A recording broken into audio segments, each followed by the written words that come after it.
بس انا عندي صلاة، انا مسلم موحد بالله يا حبيبي. انا مش هكمل عشان لهو دنيا طز في الدنيا بما فيها.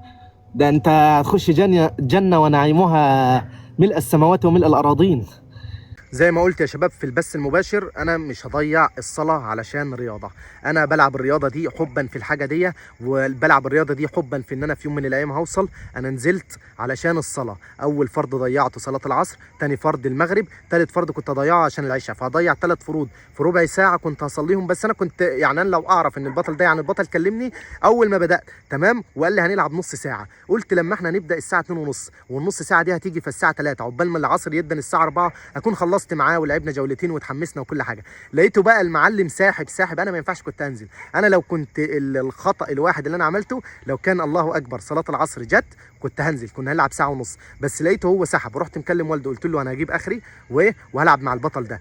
لو عادي لو ضيعت الصلاه الاولى، قال لي عادي ضيع يعني خلاص تضيع وقتها، بس اول ما تنزل تروح تصلي. لقيت سحب معايا صلاه العصر وصلاه المغرب وصلاه العشاء. قلت لا ما بديهاش، انا هنزل وربنا ان شاء الله يوفقني للي جاي. وانا بقول لكم في منافسه قريبه ان شاء الله، وهعمل اللي عليا باذن الله، ومفيش حاجه صعبه. دي بدايه وليست نهايه، دي بدايه فوز ليا ان شاء الله. وانا بقول لكم دي احتكاك لحاجات كبيره جدا، وان شاء الله ربنا هيوفقني. شكرا لكل اللي دعمني، وشكرا لكل اللي وقف في ظهري، وشكرا لكل اللي شافني استاهل ووقف في ظهري. جزاكم الله خيرا، وباذن الله اللي جاي احسن واقوى ان شاء الله. صلي على الحبيب، ما تنساش تذكر غيرك، وصلي على الحبيب محمد. سلام.